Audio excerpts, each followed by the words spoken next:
Hello बच्चों, कैसे हैं आप सभी लोग। तो बेटा, आज जैसा कि मैंने आप लोगों को कहा था कि 10 मई से 12th क्लास के जो स्टूडेंट हैं, जो कि बोर्ड की तैयारी भी कर रहे हैं या फिर नीट की जो तैयारी कर रहे हैं, उनके लिए मैं पहला चैप्टर लेकर आया हूँ बॉटनी के लिए, वनस्पति विज्ञान के लिए। हालांकि बेटा, ये जो चैप्टर मैं जो स्टार्ट कर रहा हूँ वो अभी फ़िलहाल इंग्लिश मीडियम के विद्यार्थियों के लिए, इंग्लिश मीडियम के स्टूडेंट्स के लिए। हिंदी मीडियम वाले निराश ना हो, उनके लिए भी ये चैप्टर स्टार्ट होने वाला है कुछ ही देर बाद में। अगर मैं बात करूँगा, ये जो चैप्टर जो है ये फिलहाल अभी जो है रिकॉर्डेड है, लेकिन आगे कुछ क्लासेस के बाद में मैं लाइव सेशन भी स्टार्ट करने वाला हूँ। तो चलिए बढ़ते हैं अपने इस चैप्टर पर। हमारा जो ये पहला जो चैप्टर है, इसका नाम है sexual reproduction in flowering plants. बच्चों, इस चैप्टर में आगे बढ़ने से पहले आज मैं आप लोगों को पूरा का पूरा इसका इंट्रोडक्शन यानी परिचय कराऊंगा। पहली बात तो यह है कि यह जो चैप्टर है यह हमारी एनसीईआरटी 12th क्लास की जो पहली यूनिट, ओवरऑल अगर कहें तो 6th यूनिट जो है उसका एक पार्ट मानी जाती है। और उस यूनिट का जो नाम है वो है रिप्रोडक्शन। यूनिट का नाम क्या है बेटा? रिप्रोडक्शन।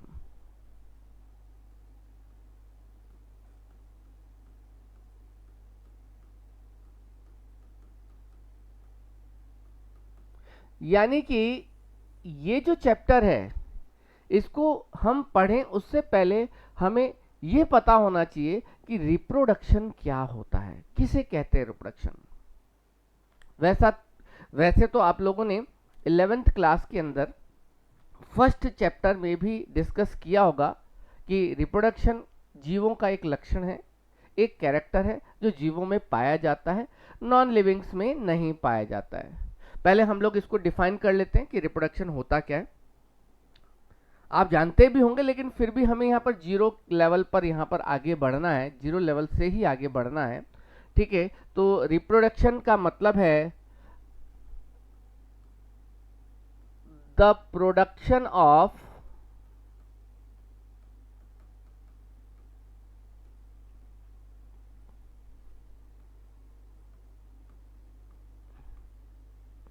यंग वंस और ऑफ स्प्रिंग्स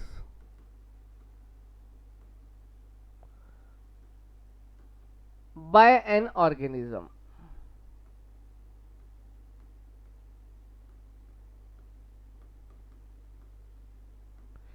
किसी भी जीव के द्वारा, किसी भी ऑर्गेनिज्म के द्वारा संतानें यानी ऑफ स्प्रिंग या यंग वंस पैदा करना। और ये हम सब जानते हैं कि इस अर्थ पर जितने भी जीव हैं वो रिप्रोडक्शन तो करते ही हैं। हालांकि एक्सेप्शन हो सकते हैं, जरूरी नहीं है कि सभी जीवों में, सभी ऑर्गेनिज्म में रिप्रोडक्शन का गुण पाया जाता है। कुछ एक्सेप्शन भी होते हैं, जैसे हम म्यूल वगैरह की बात करते हैं या फिर वर्कर हनी बी की बात करते हैं। ह्यूमन में भी कुछ ऐसे कपल्स होते हैं जो कि स्टेराइल होते हैं, यानी कहने का मतलब है वो रिप्रोडक्शन नहीं कर पाते। लेकिन ज़्यादातर जितने भी जीव हैं, जितने भी ऑर्गेनिज्म हैं, वो रिप्रोडक्शन करते हैं, ये हमें पता है, जिससे उनकी आबादी बढ़ती है। सीधी सी बात है, हम जानते हैं। और रिप्रोडक्शन जो होता है उसमें जो पैदा होने वाला जो जीव है, जो ऑफ स्प्रिंग है, जो यंग वंस जो होते हैं, वो होते तो सेम स्पीशीज के ही है ना। हाथी का बच्चा हाथी ही तो होगा, नीम के बीज से नीम का पौधा ही तो बनेगा, इंसान का बच्चा इंसान ही तो होगा। तो हमें पता है कि स्पीशीज तो सेम ही रहेगी ना। हाँ, ये हो सकता है कि आने वाली जो ऑफ स्प्रिंग है रिप्रोडक्शन से, वो या तो बिल्कुल ही अपने पेरेंट के जैसी हो। बिल्कुल ही अगर अपने पेरेंट के जैसी हो तो हम कह सकते हैं कि सिमिलर, जिसको आप क्लोन भी कह सकते हैं। होता है ऐसा, जो कुछ टाइप के रिप्रोडक्शन होते हैं उनमें ऑफ स्प्रिंग जो है वो बिल्कुल अपने पेरेंट के समान होती है। या फिर हो सकता है कि वो स्पीशीज तो सेम हो लेकिन लेस सिमिलर हो सकती है, कुछ वेरिएशन आ सकते हैं, कुछ वेरिएशन आ सकते हैं। चलिए, ये तो बात हो गई रिप्रोडक्शन की चाहे प्लांट हो, चाहे एनिमल्स हो, चाहे फंजाई हो, चाहे फिर प्रोकैरियोटिक ऑर्गेनिज्म बैक्टीरिया वगैरह की बात करें, सभी में ये रिप्रोडक्शन की क्षमता तो पाई जाती है। और रिप्रोडक्शन का होना हर जीव के लिए जरूरी भी है।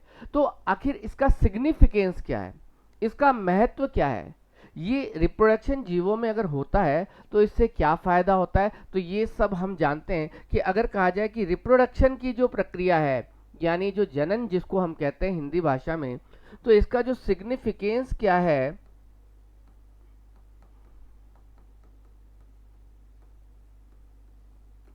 तो हम सबको पता है कि रिप्रोडक्शन की वजह से ही जो जीव जाति है, जो स्पीशीज है, वो इस अर्थ पर सरवाइव कर लेती है, और कहने का मतलब है वो बनी रहती है।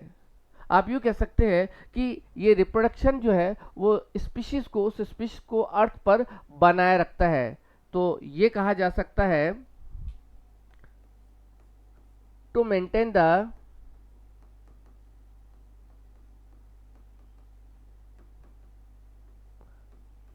continuity of species on the earth।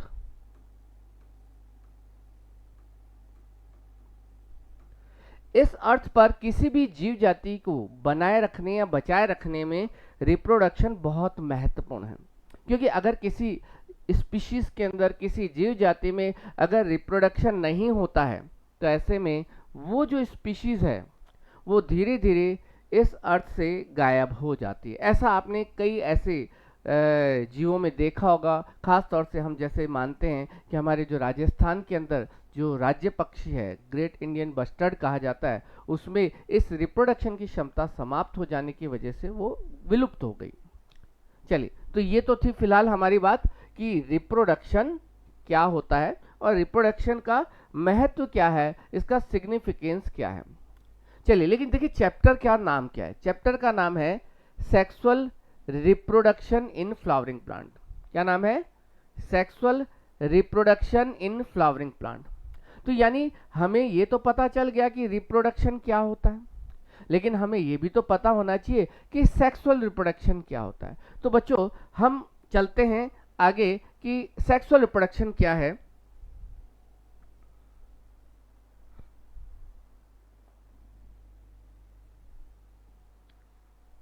देखिए, अगर हम बात करें रिप्रोडक्शन के टाइप्स की, हम बात करते हैं क्या, रिप्रोडक्शन के टाइप की अगर बात करें,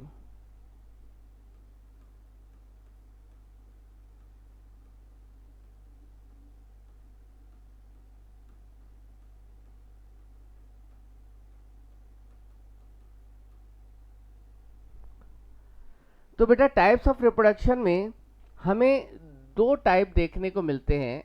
रिप्रोडक्शन के दो टाइप देखने को मिलते हैं। एक जिसे कहा जाता है असेक्सुअल रिप्रोडक्शन,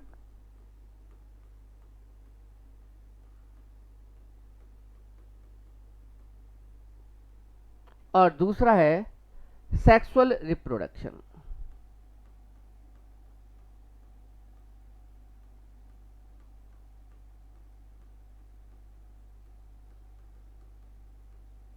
ठीक है, देखिए असेक्सुअल और सेक्सुअल रिप्रोडक्शन में कुछ फर्क होता है जिसको हमें समझना पड़ेगा। आपने पहले पढ़ भी रखा होगा। देखिए, जो एसेक्सुअल रिप्रोडक्शन जो होता है, उसकी जो सबसे खास बात ये रहती है कि इसमें एक ही पेरेंट का इन्वॉल्वमेंट होता है। यानी ये जो एसेक्सुअल रिप्रोडक्शन जिन भी ऑर्गेनिज्म में मिलेगा, आपने जैसे आलू की खेती के बारे में सुना है, तो क्या होता है कि जो आलू जो है, यानी पोटैटो प्लांट जो है, उसका जो ट्यूबर वाला पार्ट जो होता है, जिसको आप अंडरग्राउंड स्टेम कहते हैं, हम इडिबल पार्ट जो खाते हैं आलू के अंदर, वो उसका ट्यूबर वाला पार्ट है। मॉर्फोलॉजी में हम डिस्कस भी करेंगे। तो जो ट्यूबर वाला पार्ट होता है उस पर आईबर्ड्स प्रेजेंट होती हैं। तो जब हम उसके ट्यूबर के छोटे छोटे टुकड़े करके जमीन में बो देते हैं, तो हर टुकड़े से एक नया प्लांट तैयार हो जाता है। तो इस प्रोसेस में, इस प्रक्रिया के अंदर अगर हम देखें, तो पेरेंट तो एक ही है, पेरेंट तो एक ही है। ऐसे अगर एक बैक्टीरिया है, अगर कल्चर मीडिया में है और एक बैक्टीरिया से 2, 2 से 4, 4 से 8, इस तरीके से अगर उनकी संख्या बन रही है बाइनरी फिजन के थ्रू, जिसको आपने पढ़ा है पहले, तो उसमें भी पेरेंट तो एक ही होता है ना। तो जब हम बात करते हैं ना एसेक्सुअल रिप्रोडक्शन की, तो उसके लिए हमेशा याद रखिएगा एसेक्सुअल रिप्रोडक्शन जो है वो यूनिपेरेंटल होता है। कैसा होता है? यूनिपेरेंटल।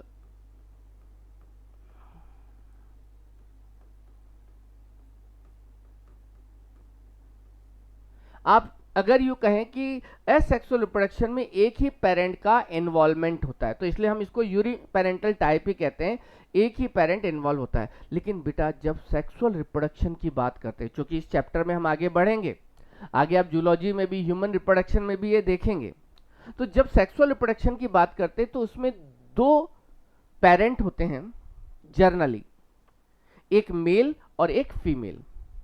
मेल जो है वो मेल गैमेट प्रोड्यूस करता है, जिसको हम एनिमल्स में स्पर्म कहते हैं जनरली, और प्लांट्स के अंदर अगर कहें तो इनको प्लांट्स के अंदर कहा जाता है एंथीरोजाइट्स।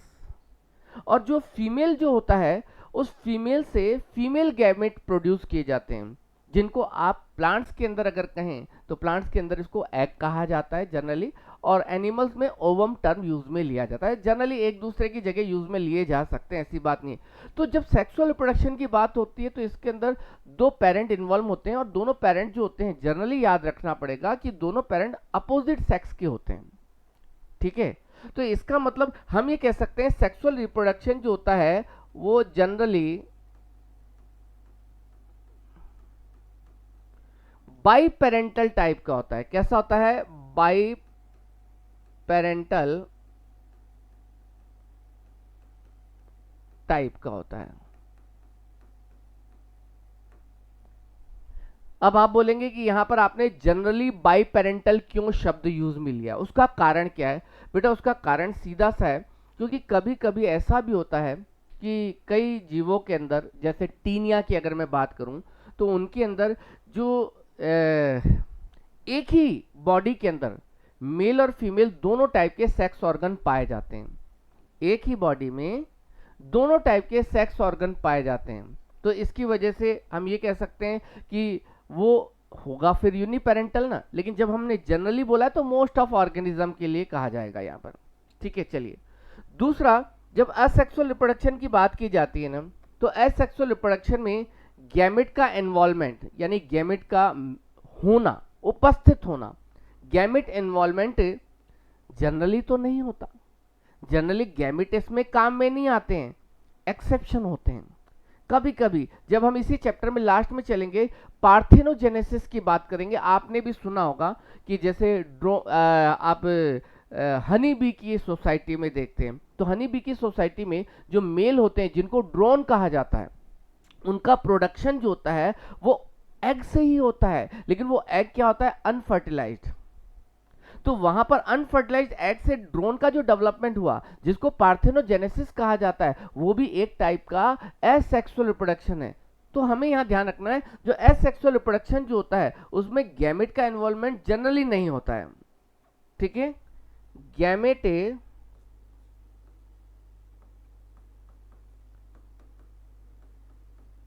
Involvement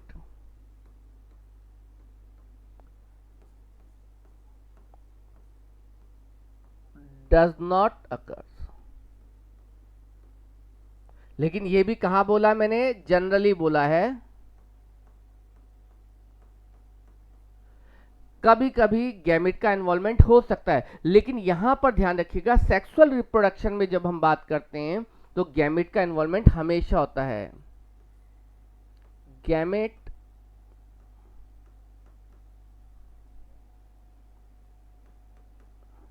gamete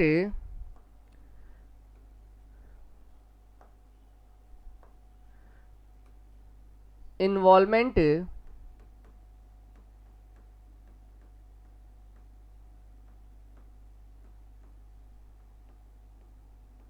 always occurs.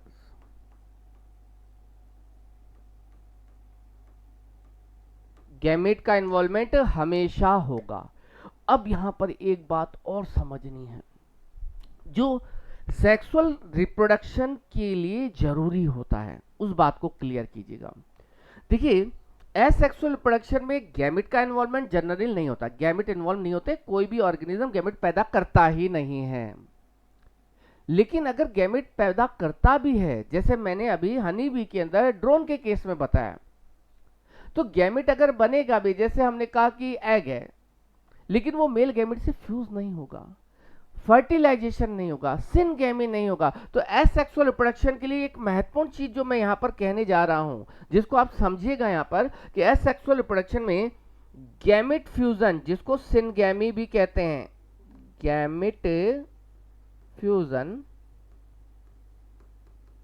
जिसको हम क्या भी कहते हैं, सिनगैमी भी कहते हैं। इस पूरे चैप्टर में लास्ट में हम डबल फर्टिलाइजेशन में इस पर डिस्कस भी करेंगे। तो गैमेट फ्यूजन यानी सिनगैमी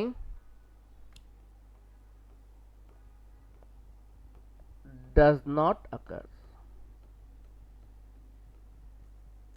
गैमेट्स का फ्यूजन कभी नहीं होगा, फर्टिलाइजेशन जैसी घटना कभी नहीं होगी। लेकिन यहां पर जरूरी ध्यान रखना है, सेक्सुअल रिप्रोडक्शन में गैमेट्स का फ्यूजन जरूर होता है। Gamete fusion always takes place.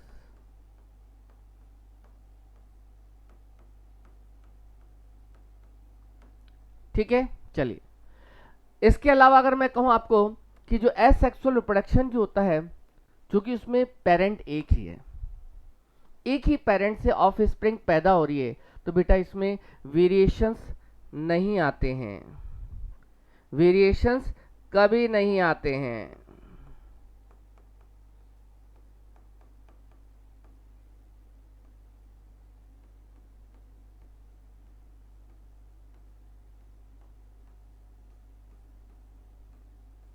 Variations कभी नहीं आते हैं, लेकिन सेक्सुअल रिप्रोडक्शन की जो प्रोसेस होती है उसमें वेरिएशन जरूर आते हैं।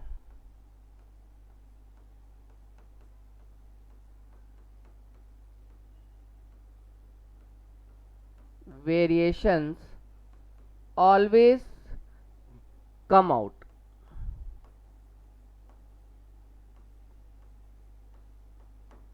और एक चीज और समझिएगा कि जो एसेक्सुअल रिप्रोडक्शन जो है, एसेक्सुअल रिप्रोडक्शन का जो प्रोसेस है, वो ध्यान रखिएगा, ये एक सिंपल प्रोसेस है। जैसे बैक्टीरिया में बाइनरी फ्यूजन हो गया, सिंपल प्रोसेस है, तो ये सिंपल प्रोसेस होता है। कैसा होता है? सिंपल प्रोसेस है, लेकिन सिंपल होने के साथ साथ ये एक फास्ट प्रोसेस भी माना जाता है किसी भी ऑर्गेनिज्म में। लेकिन जब सेक्सुअल रिप्रोडक्शन की बात करते हैं, तो सेक्सुअल रिप्रोडक्शन जो होता है वो ध्यान रखिएगा, असेक्सुअल रिप्रोडक्शन की तुलना में कॉम्प्लेक्स प्रोसेस है। कैसा प्रोसेस है? कॉम्प्लेक्स प्रोसेस है। और ध्यान रखना, ये स्लो प्रोसेस है, स्टेप वाइज होता है। तो कुल मिलाकर हमने यहाँ पर जो डिस्कस किया अभी कि एसेक्सुअल और सेक्सुअल रिप्रोडक्शन में क्या फर्क है, तो जैसा कि चैप्टर का अभी हमने नाम डिस्कस किया कि sexual reproduction in flowering plant, तो यानी इसका मतलब है कि इस चैप्टर में हम जो फ्लावरिंग प्लांट्स जो हैं उनमें सेक्सुअल रिप्रोडक्शन की बात करेंगे, जिसमें जो बहुत खास बात है, खास बात क्या है समझिएगा, कि गैमेट्स जो है बनेंगे भी, गैमेट्स बनेंगे, जिसको गैमेटोजेनेसिस कहा जाता है, और गैमेट्स का फ्यूजन यानी फर्टिलाइजेशन भी होगा। और साथ में ये जो पूरा का पूरा प्रोसेस है, उससे जो ऑफ स्प्रिंग पैदा होगी वो दो पेरेंट्स से पैदा हुई है ना, दो मेल और फीमेल के गैमेट्स के फ्यूजन से पैदा हुई ना, तो इसका मतलब बनने वाली जो ऑफ स्प्रिंग जो होगी, संतानें जो होंगी, वो अपने माता पिता की तुलना में भिन्न दिखाई देंगी। भिन्न का मतलब है कुछ कैरेक्टर मदर के, कुछ कैरेक्टर फादर के होने चाहिए। ठीक है, चलिए, तो वेरिएशंस भी आएंगे, और ये जो है पूरा का पूरा प्रोसेस कॉम्प्लेक्स प्रोसेस है, स्लो प्रोसेस है, जिसके हम स्टेप्स पर भी आगे डिस्कस करने वाले हैं। ठीक है, चलिए, तो अब जो है ये समझने के बाद में कि जो सेक्सुअल रिप्रोडक्शन क्या होता है, ठीक है, किसे कहते हैं, अब हम आगे बढ़ते हैं।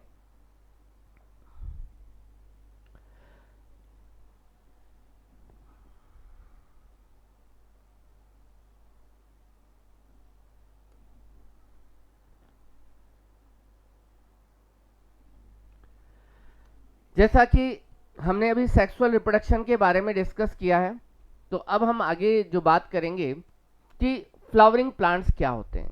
ठीक है, फ्लावरिंग प्लांट्स क्या होते हैं।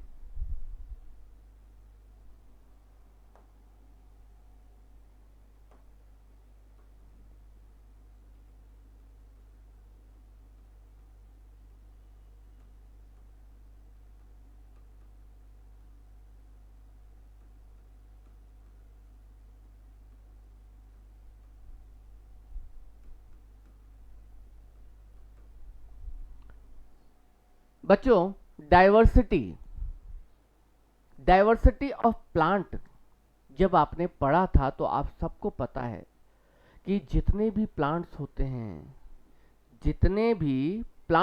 हैं उन प्लांट्स में हमारे पास में दो अलग अलग ग्रुप होते हैं।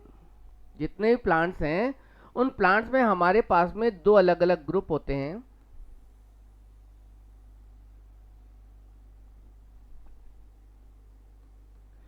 एक ग्रुप जो प्लांट्स का है क्रिप्टोगेम्स के नाम से जाना जाता है। क्या कहलाता है? Cryptogams.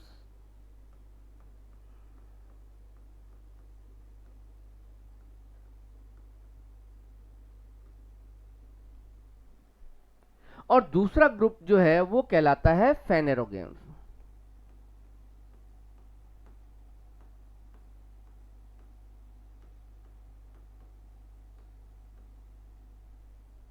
Crypto games and the फेनेरोगेम्स।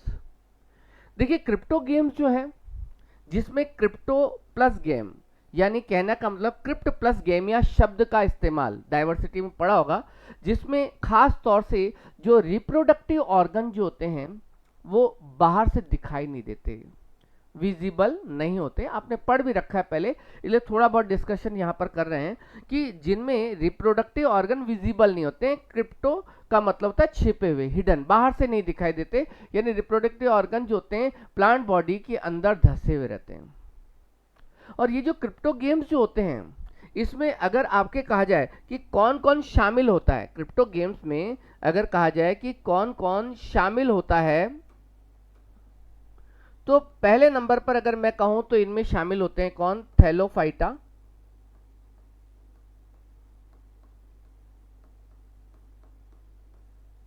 Thallophytes. और ये जो थैलोफाइट जो होते हैं उनमें हम जनरली एल्गी की तो बात करते ही हैं, इसके अलावा फंजाई भी हैं। हालांकि फंजाई को 5 किंगडम क्लासिफिकेशन के जो अकॉर्डिंग है वो अलग से एक किंगडम प्रोवाइड कर दिया गया था, नहीं तो वैसे जब अपन थैलोफाइटा बात करते हैं तो इसमें एल्गी भी आ जाते हैं और फंजाई भी आ जाते हैं, और कुछ समय पुराने क्लासिफिकेशन में बैक्टीरिया को भी इंक्लूड किया गया था। तो जनरली थैलोफाइटा। उसके बाद में हम बात करते हैं तो वो होते हैं ब्रायोफाइटा,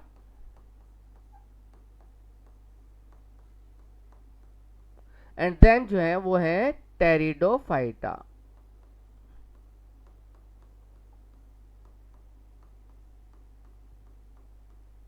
ठीक है, तीनों को डाइवर्सिटी वाले चैप्टर बहुत डिटेल में पढ़ेंगे हम लोग। तो थैलोफाइटा भी है, ब्रायोफाइटा भी है और टेरिडोफाइटा भी है। ये तीनों क्रिप्टो गेम्स के अंदर आते हैं। आप ये जो क्रिप्टो गेम्स जो होते हैं ना, इनको नॉन सीडेड प्लांट भी कह सकते हैं, नॉन स्पर्मेटोफाइट भी कह सकते हैं। क्या भी कह सकते हैं? Non seeded plant, non seeded plant.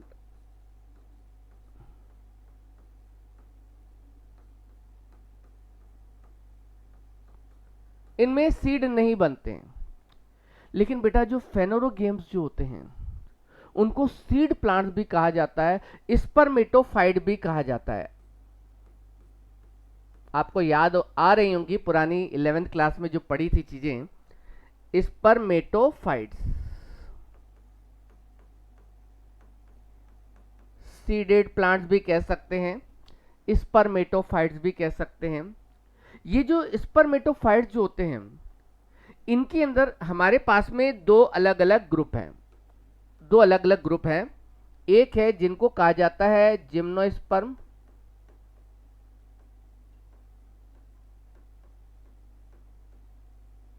और दूसरा है जिसको कहा जाता है क्या? एंजियोस्पर्म।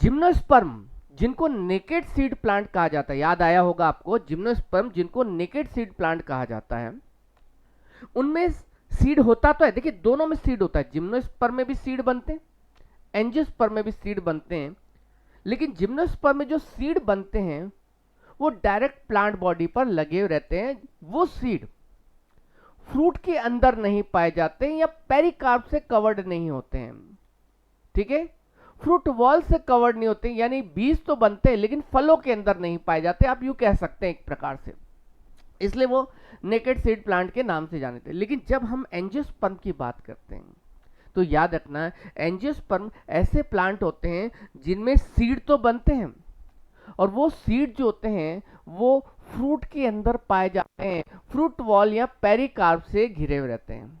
और बेटा ये एंजियोस्पर्मिक प्लांट जो हैं, इन्हीं को वास्तव में ट्रू फ्लावरिंग प्लांट कहा जाता है। क्या कहा जाता है?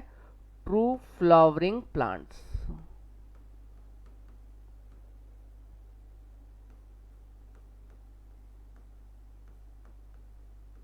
अब क्यों कहा जाता है एंजियोस्पर्म को ट्रू फ्लावरिंग प्लांट? क्यों? क्योंकि ये जो एंजियोस्पर्म है, एंजियोस्पर्म का मतलब है the plant in which seeds are enclosed by the pericarp और फ्रूट वॉल। जैसा मैंने आपको कहा, इनमें सीड जो होता है वो पेरिकार्प या फ्रूट वॉल से घिरा हो रहता है या सीड फ्रूट के अंदर पाए जाते हैं। तो इनके अंदर फ्लावर भी बनते हैं, इनके अंदर क्या बनते हैं? फ्लावर बनते हैं, ट्रू फ्लावर, जिसकी स्ट्रक्चर के बारे में हम अभी डिस्कस करेंगे आगे। तो इनमें चूंकि रिप्रोडक्टिव यूनिट्स जो हैं, देखिए जिम्नोस्पर्म जो है उनके अंदर सीड बनता है, फ्रूट नहीं बनता है, पेरिकार्प नहीं होती है, साथ में फ्लावर भी नहीं होता है। लेकिन इनमें अगर कहा जाए, एंजियोस्पर्म में अगर कहा जाए, तो इनमें फ्लावर बनते हैं। क्या बनते हैं? फ्लावर बनते हैं, इसलिए हम इनको ट्रू फ्लावरिंग प्लांट कहते हैं।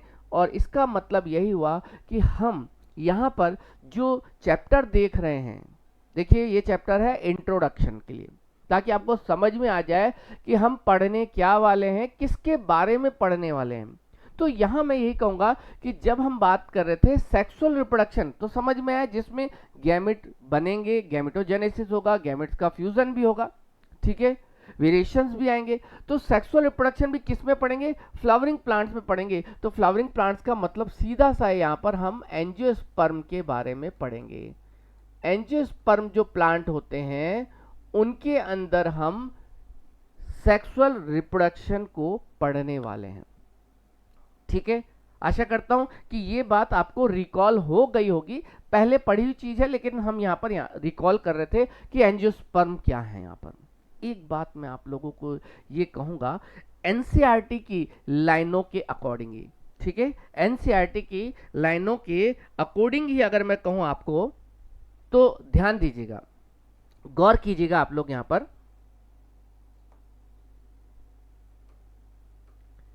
कुछ महत्वपूर्ण बिंदु, आप इनको की पॉइंट्स कह सकते हैं एनसीईआरटी के।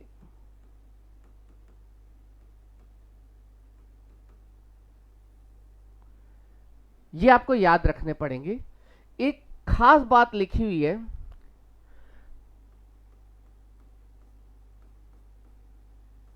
ऑल द एंजियोस्पर्म कहें या फ्लावरिंग प्लांट्स कहें,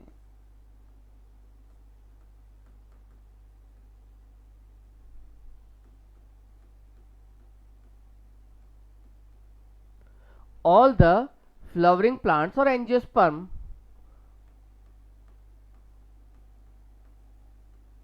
produce flowers। यानी कहने का मतलब है कि एंजियोस्पर्मिक प्लांट जो हैं उनमें फ्लावर बनते हैं, ठीक है। दूसरा, अभी हम फ्लावर्स की स्ट्रक्चर वगैरह के बारे में भी डिस्कस करने वाले हैं, तब भी हमें पता चल जाएगा। आपने मॉर्फोलॉजी में फ्लावर की स्ट्रक्चर बहुत अच्छे से पढ़ी हुई है, ठीक है। तो एक लाइन और यहाँ पर ध्यान दीजिएगा जो बहुत खास है। आप पहले इस बात को समझिएगा कि जब आपने फ्लावर की स्ट्रक्चर के बारे में पढ़ा था तो आपको बताया गया था कि जो फ्लावर जो होते हैं उनके अंदर बहुत सारी चीज़ें पाई जाती है, जैसे सेपल भी होते हैं, पेटल भी होते हैं, स्टेमन भी होते हैं, कार्पल भी होते हैं, जो फ्लोरल पार्ट के नाम से जाने जाते हैं। इसके अलावा आपने इन्फ्लोरेंस भी पढ़ा होगा। इन्फ्लोरेंस समझते हैं ना, कि एक एक्सिस होती है जिसके ऊपर बहुत सारे फ्लावर लगे रहते हैं, यानी एक तरीके से फूलों का गुच्छा कह सकते हैं, इन्फ्लोरेंस, ठीक है, वो भी है। तो एक खास बात कही गई है कि अलग अलग पौधों में, कोई प्लांट एक्वेटिक है, कोई टेरेस्ट्रियल है, तो अलग अलग पौधों के अंदर आप जानते हैं इन्फ्लोरेंस के टाइप अलग मिलते हैं, फ्लावर की स्ट्रक्चर अलग मिलती है, फ्लोरल जो पार्ट जो होते हैं वो भी अलग अलग टाइप के होते हैं। ऐसा क्यों होता है, कारण क्या है, उसका क्या कारण है? उसका कारण सीधा सा है, क्योंकि हमें पता है कि इस अर्थ पर डाइवर्सिटी तो है, ठीक है, डाइवर्सिटी तो है ना। तो जो फ्लावरिंग प्लांट है उनके अंदर भी डाइवर्सिटी तो होगी, फ्लावर के अंदर भी पाई जाएगी डाइवर्सिटी। तो एक खास बात और है, जो एक एनसीईआरटी का ही एक स्टेटमेंट है जिसको समझना पड़ेगा, the diversity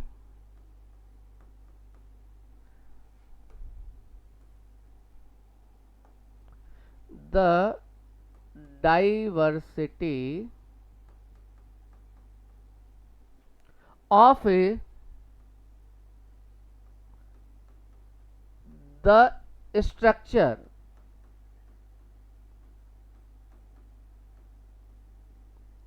of inflorescence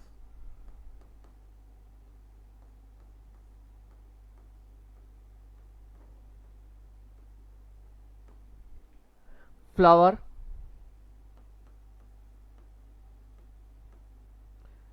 and floral parts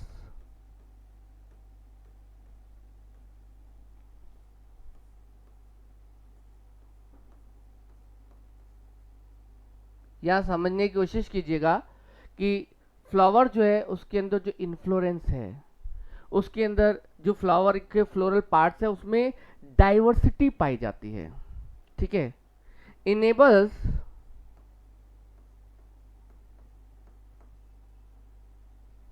the wide variety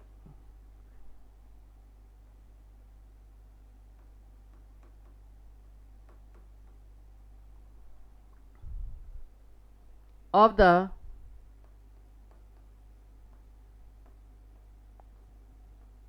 adaptations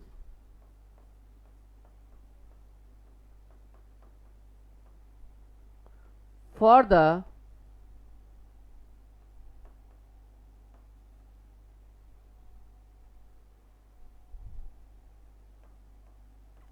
production of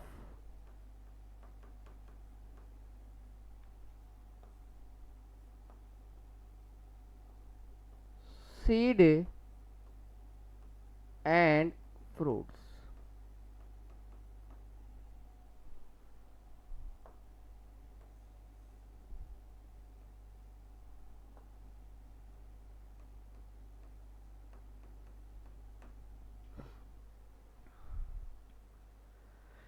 हम यूँ कह सकते हैं कि जो जितने भी फ्लावरिंग प्लांट्स हैं उनमें इन्फ्लोरेंस का टाइप अलग अलग होना, फ्लावर, फ्लोरल पार्ट्स, ये इसमें जो डाइवर्सिटी पाई जाती है उसकी वजह से क्या होता है कि जो अलग अलग टाइप का एडेप्टेशन मिलता है पौधों में, कोई एक्वेटिक के अंदर होता है, कोई टेरेस्ट्रियल के अंदर होता है, तो उनमें अलग अलग टाइप का अडेप्टेशन होता है, जिसकी वजह से क्या होता है कि सीड और फ्रूट का प्रोडक्शन होता है किसके अंदर, फ्लावरिंग प्लांट्स के अंदर, फ्लावरिंग प्लांट्स के अंदर सीड एंड फ्रूट का प्रोडक्शन होता है। तो आपके लिए एक बहुत महत्वपूर्ण ध्यान रखिएगा, पॉइंट जो है वो समझने की कोशिश कीजिएगा, यहाँ पर जो सबसे खास पॉइंट है वो समझिएगा कि सीड एंड फ्रूट जो है, सीड और जो फ्रूट है, ये वास्तव में प्रोडक्ट ऑफ सेक्सुअल रिप्रोडक्शन माने जाते हैं, product of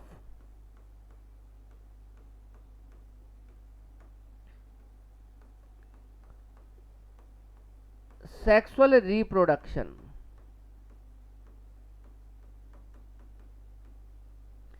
in flowering plants. अगर फ्लावरिंग प्लांट्स के अंदर सेक्सुअल रिप्रोडक्शन का अगर प्रोडक्ट अगर कहा जाए कि क्या है, सेक्सुअल रिप्रोडक्शन का प्रोडक्ट क्या है, तो आपको ध्यान रखना क्या है, सीड भी है और फ्रूट भी, ये सेक्सुअल रिप्रोडक्शन के प्रोडक्ट माने जाते हैं किसके अंदर, फ्लावरिंग प्लांट्स के अंदर। तो ये दो पॉइंट थे जिसको आपको ध्यान रखना था कि जितने भी फ्लावरिंग प्लांट्स होते हैं, एंजियोस्पर्म होते हैं, वो फ्लावर प्रोड्यूस करते हैं, और फ्लावर जो जितने फ्लावरिंग प्लांट्स हैं उनके अंदर इन्फ्लोरेंस फ्लावर और फ्लोरल पार्ट्स में एक प्रकार से क्या पाया जाता है, स्ट्रक्चरली अगर कहा जाए तो डाइवर्सिटी पाई जाती है, जिसकी वजह से वो अलग अलग आवास में अगर पाए भी जाते हैं तो उनमें एडेप्टेशन होता है उस आवास के अनुसार, और ताकि वो क्या कर सके, सीड का प्रोडक्शन और फ्रूट का प्रोडक्शन कर सके। और सीड और फ्रूट जो है एक प्रकार से सेक्सुअल रिप्रोडक्शन के प्रोडक्ट माने जाते हैं, किसके अंदर, एंजियोस्पर्मिक प्लांट्स के अंदर। ठीक है। अच्छा, एक बात यहाँ पर और यहाँ पर मैं कहूँगा आप लोगों से कि जो सेक्सुअल रिप्रोडक्शन की वजह से वेरिएशन आते हैं, सेक्सुअल रिप्रोडक्शन की वजह से वेरिएशन आते हैं, तो ये अगर कहा जाए कि जो ये लाइन एनसीईआरटी की है, इस बात को समझिएगा ध्यान से कि सेक्सुअल रिप्रोडक्शन का अगर सिग्निफिकेंस कहा जाए कि सिग्निफिकेंस क्या है, ठीक है, सिग्निफिकेंस ऑफ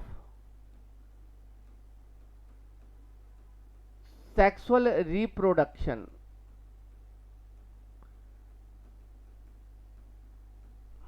सेक्सुअल रिप्रोडक्शन जो है उसका सिग्निफिकेंस क्या है, बहुत खास लाइन है, क्योंकि सेक्सुअल रिप्रोडक्शन की वजह से क्या आते हैं, वेरिएशंस आते हैं। तो हम यूँ कह सकते हैं ना कि सेक्सुअल रिप्रोडक्शन की वजह से वेरिएंट पैदा होते हैं, और जब वेरिएंट पैदा होते हैं तो सीधी सी बात है, जो भी ऑर्गेनिज्म इस अर्थ पर है, जैसे हम प्लांट्स की बात करें या किसी की बात करें, तो उसके जो सर्वाइवल के लिए वो जरूरी है, उसके सर्वाइवल के लिए जरूरी है। तो it enables the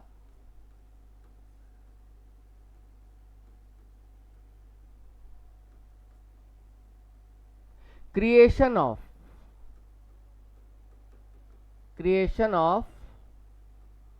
variants. Variants का मतलब समझ रहे हैं, क्योंकि वेरिएशन आते हैं तो जो भी जीव पैदा होता है, जो भी जीव पैदा होता है वो माता पिता की तुलना में तो भिन्न ही होता है ना, लेकिन उसमें कुछ लक्षण एक प्लांट के होंगे और दूसरे प्लांट के, मतलब कहने का मतलब दो प्लांट जिनके अंदर हमने फर्टिलाइजेशन कराया, सेक्सुअल रिप्रोडक्शन कराया, तो बनने वाली जो ऑफ स्प्रिंग या प्लांट जो होगा, ठीक है, वो दोनों से भिन्न प्रकार का होगा, दोनों के कैरेक्टर मिक्स्ड होंगे उसके अंदर, तो वेरिएंट तो होगा। और जिसमें वेरिएशन पाए जाएंगे वो क्या करेगा, the creation of variants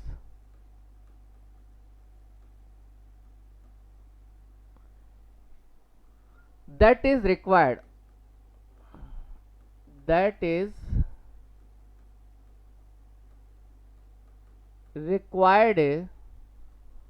for the that is required for the survival।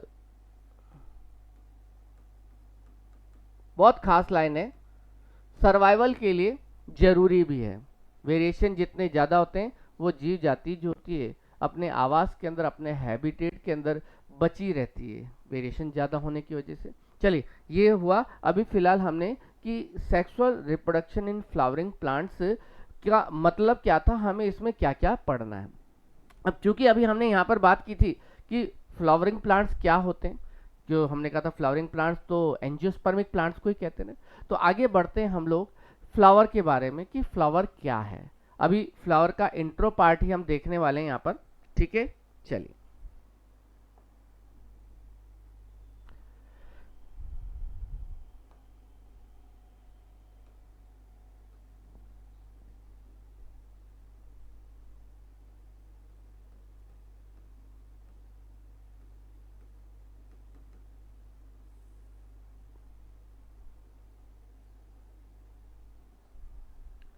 देखिए फ्लावर को डिफाइन करना अपने अलग अलग तरीके हैं, और मैं इन अलग अलग तरीकों में अगर मैं आपको बात करूं तो सबसे पहली बात एनसीईआरटी की एक लाइन है कि फ्लावर क्या है, तो flower is a fascinating organ. अगर कहा जाए flower is a fascinating organ,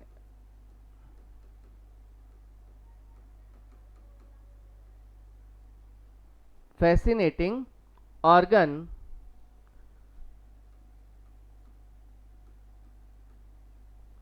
for the sexual reproduction।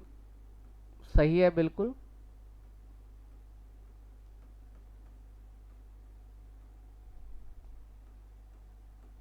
For the sexual reproduction. यहाँ फैसिनेटिंग ऑर्गन से मतलब, यहाँ अगर कहा जाए कि फैसिनेटिंग ऑर्गन से अगर मतलब निकाला जाए तो इसका मतलब होता है कि आकर्षक। तो सीधी सी बात है कि पौधों में जो फ्लावर होते हैं एक आकर्षक अंग ही तो हैं, वो रिप्रोडक्शन के लिए जरूरी भी है, क्योंकि आकर्षक होंगे तभी तो जाकर कीटों के द्वारा, इंसेक्ट्स के द्वारा या फिर अदर कोई भी माध्यम के द्वारा हो। तो एक प्रकार से फैसिनेटिंग ऑर्गन है जो सेक्सुअल रिप्रोडक्शन का काम करता है। चलिए एक और बात अगर कहूँ, अगर मैं साइंटिस्ट अगर कहूँ, एक विज्ञान के विद्यार्थी के रूप में अगर कहूँ, तो बहुत खास लाइन होती है जिस पर हम डिटेल में बात भी करेंगे। असर्शन रीजन का क्वेश्चन निकलता है जिसमें से, और वो क्या है, flower is a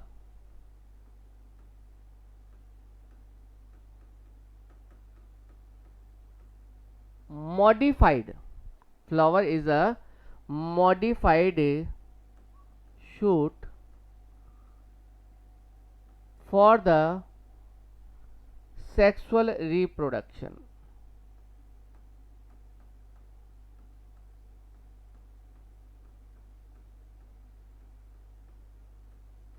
for the sexual reproduction.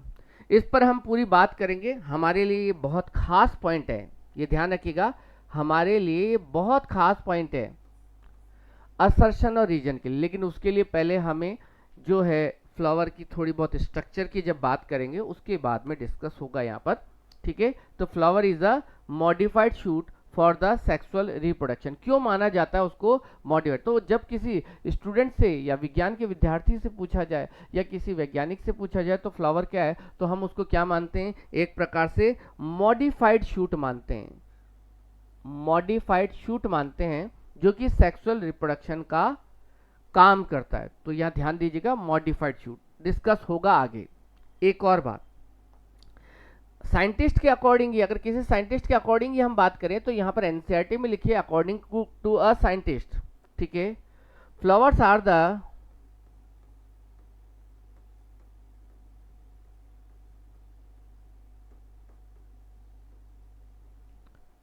Morphological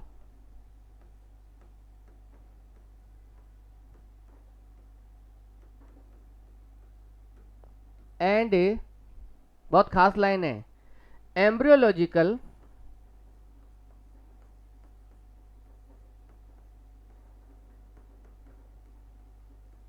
marvels.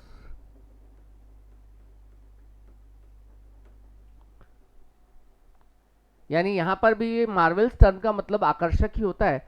तो एक जो साइंटिस्ट के विचारों से अगर बात करें, देखिए हमें पता होना चाहिए कि ये जो यूनिट है, ये एक प्रकार से ये जो यूनिट का ये चैप्टर जो है ये एम्ब्रियोलॉजी का ही पार्ट है, ठीक है। और एनसीईआरटी के शुरू के पेज पर आप देखेंगे पंचानन माहेश्वरी जो हैं, जिनको फादर ऑफ इंडियन एम्ब्रियोलॉजी कहा जाता है ना, वो एक एम्ब्रियोलॉजिस्ट थे प्लांट्स के से रिलेटेड, जिन्होंने टिश्यू कल्चर पर भी काम किए थे, इन विट्रो कल्चर पर भी उन्होंने बहुत सारे काम किए थे, पंचानन माहेश्वरी, ठीक है।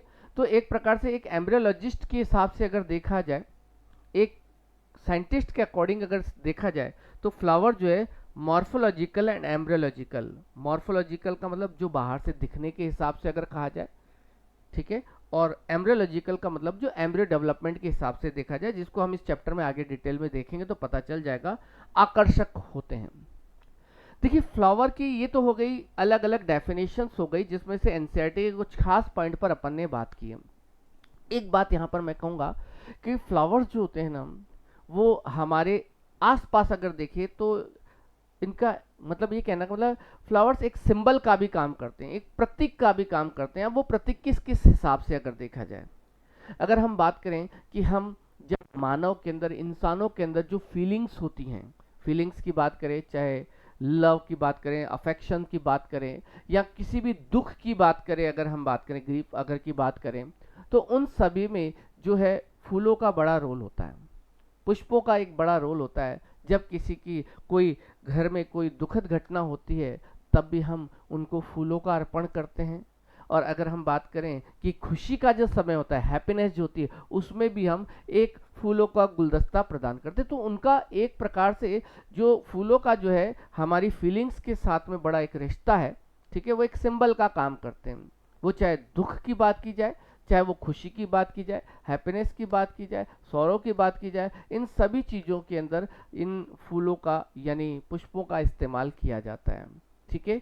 और साथ रूप से अगर एक कहा जाए तो इनकी वैल्यू है हमारी सोसाइटी के अंदर भी। फ्लावर्स की अगर अपन बात करें तो एक प्रकार से जो फ्लावर्स जो होते हैं वो हमारी कल्चरल संस्कृति के हिसाब से वैल्यू प्रोवाइड भी करते हैं, ठीक है। अलग अलग संस्कृतियों में फूलों का अलग अलग प्रकार से इस्तेमाल, भगवान को चढ़ाना अगर हम बात करें पूजा के अंदर वगैरह, ठीक है। ऑर्नामेंटल सजावट के रूप में भी इनका इस्तेमाल होता है, ठीक है। इसके अलावा जैसे मैंने आपको कहा कि अगर रिलीजियस धर्म के हिसाब से भी इनका इस्तेमाल होता है, तो इनका जो है अलग अलग रूप में इस्तेमाल किया जाता है। लेकिन मेरे हिसाब से अगर कहा जाए तो ये तीन महत्वपूर्ण बिंदु जो बहुत खास रहेंगे, उनमें से कोई क्वेश्चन नहीं निकलता, केवल मैंने ऐसे ही बताया यहाँ पर कि फ्लावर क्या है। तो flower is a fascinating organ for the sexual reproduction, flower is a modified shoot for the sexual reproduction, and the flowers are the morphological and the embryological marvels, ठीक है।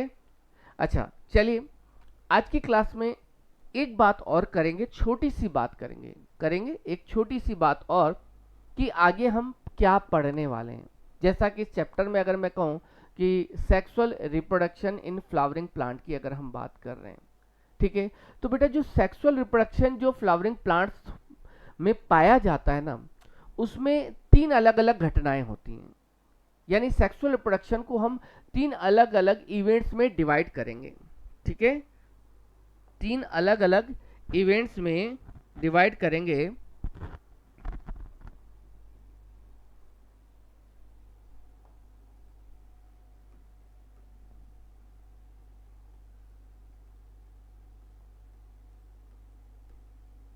Events of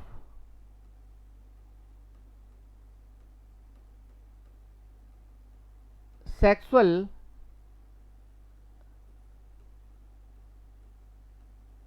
reproduction। बेटा ये जो sexual reproduction जो है उसके अंदर जो इवेंट्स के बेस पर ही चैप्टर आगे चलेगा, इस बात को ध्यान रखिएगा।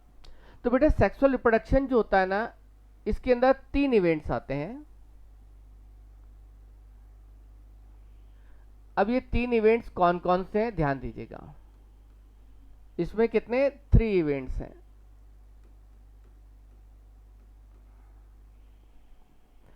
पहला इवेंट जो है जिसको कहा जाता है प्री फर्टिलाइजेशन इवेंट्स। क्या बोलते हैं? प्री फर्टिलाइजेशन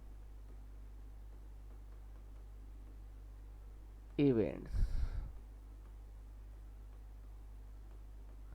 आपकी एनसीईआरटी में जो स्टार्टिंग है उसमें ऐसा ही लिखा है pre fertilisation structure and events. और इसमें हमें जो पढ़ना है, इसमें हमें जो पढ़ना है उस बात को ध्यान दीजिएगा।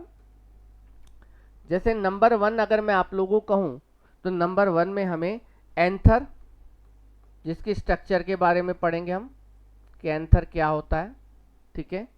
माइक्रोस्पोरेंजियम, हर एंथर के अंदर माइक्रोस्पोरेंजियम पाई जाती है, ये आपको पता ही है। माइक्रोस्पोरेंजियम,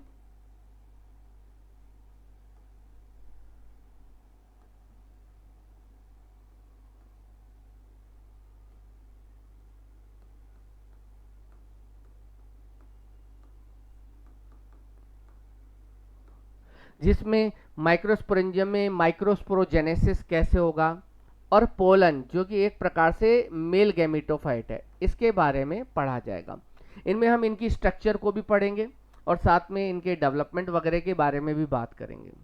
साथ ही हम इसके अंदर जो फ्लावर का जो फीमेल पार्ट है जिसको गाइनोशियम कहते हैं, उसकी जो यूनिट्स जो होती हैं जिनको पिस्टिल कहा जाता है, उस पिस्टिल के बारे में भी पढ़ेंगे। हर पिस्टिल में जो ओवरी वाला जो पार्ट होता है उसके अंदर पाया जाता है मेगास्पोरेंजियम, जिसको ओव्यूल्स कहते हैं। क्या कहते हैं? ओव्यूल्स। ओव्यूल्स की स्ट्रक्चर के बारे में भी डिस्कशन होगा, डेवलपमेंट भी पढ़ेंगे, और ओव्यूल्स के अंदर फिर कैसे मेगा स्पोरोजेनेसिस होगा और फीमेल गैमेटोफाइट का डेवलपमेंट होगा, उसको भी पढ़ा जाएगा। Female gametophyte.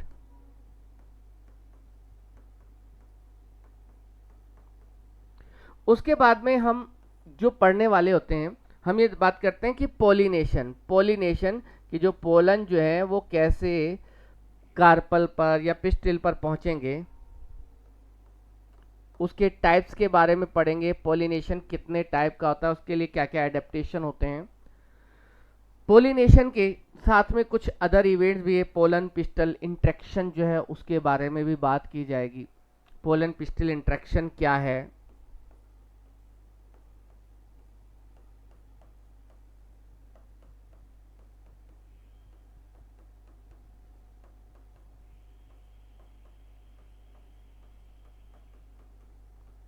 ये जितनी भी घटनाएं हैं ना बेटा, ये जितनी भी घटनाएं हैं ये प्री फर्टिलाइजेशन इवेंट्स के अंदर आएंगी।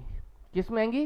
प्री फर्टिलाइजेशन इवेंट्स में। और याद रखिएगा प्री फर्टिलाइजेशन इवेंट्स में होता क्या है, गैमेटोजेनेसिस यानी गैमेट कैसे बनते हैं पहली बात, और गैमेट का ट्रांसफर वगैरह। ठीक है, तो ये पूरा हमें देखना पड़ेगा इसके अंदर। दूसरा जो है वो हमें फर्टिलाइजेशन, जिसको सिनगैमी कहा जाता है, उसके बारे में बात होगी। फर्टिलाइजेशन, जिसमें एंजियोस्पर्मिक प्लांट के अंदर कैसे मेल और फीमेल गैमेट का फ्यूजन होगा, जाइगोट का डेवलपमेंट होगा। और फर्टिलाइजेशन में हम यहाँ पर डबल फर्टिलाइजेशन के बारे में डिस्कशन करेंगे। क्या पढ़ेंगे यहाँ पर? Double fertilisation. इस बात को ध्यान दीजिएगा।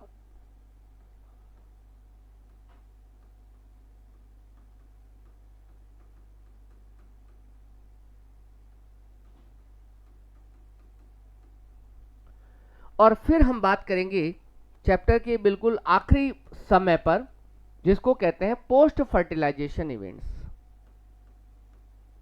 Post fertilisation events. और पोस्ट फर्टिलाइजेशन इवेंट में जो हम बात करते हैं ना कि जो जाइगोट है, उस जाइगोट से कैसे एम्ब्रियो का डेवलपमेंट हुआ, तो यानी एम्ब्रियो के बारे में बात होगी।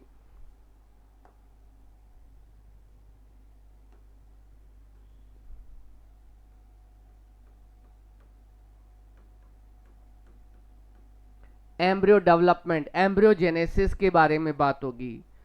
एंडोस्पर्म, एम्ब्रियो जब डेवलप होता है तो एंडोस्पर्म का जो फॉर्मेशन, हालांकि उससे पहले स्टार्ट हो जाता है, तो एंडोस्पर्म का डेवलपमेंट कैसे होगा, एंडोस्पर्म क्या होता है, इसके टाइप्स पर भी थोड़ी बहुत डिस्कशन होगा। फूड प्रोवाइड करता है डेवलपिंग एम्ब्रियो को। सीड, सीड के बारे में डिस्कशन होगा, सीड के स्ट्रक्चर के बारे में बात होगी, सीड के टाइप्स के बारे में बात करेंगे, और साथ में बात करेंगे किसके, फ्रूट वगैरह के बारे में। जनरल बातें की जाएंगी क्योंकि काफ़ी चीज़ें हम मॉर्फोलॉजी में डिस्कस करते हैं। ठीक है, तो ये तीनों हम चलेंगे यहाँ पर इस चैप्टर में आगे। सबसे पहले जो शुरुआत होगी, सबसे पहले जो शुरुआत होगी वो होगी pre fertilisation events, pre fertilisation events and structure. और इसमें भी मैं आपको एक चीज यहां पर जरूर बताऊंगा आप लोगों को कि जो फ्लावर को मॉडिफाइड शूट क्यों कहा जाता है और फ्लावर की स्ट्रक्चर क्या होती है।